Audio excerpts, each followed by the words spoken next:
எல்லாருக்கும் வணக்கங்க.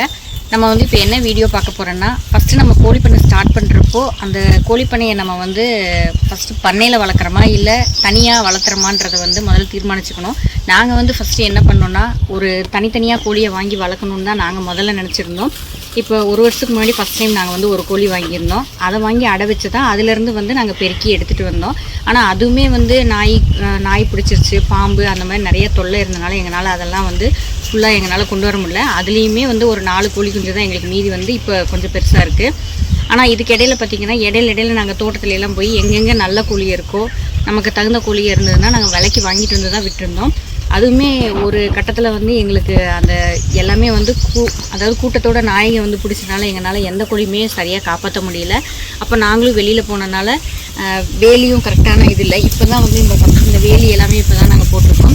அந்த மாதிரி போனப்போ வந்து எல்லா கோழியுமே வந்து போயிடுச்சு.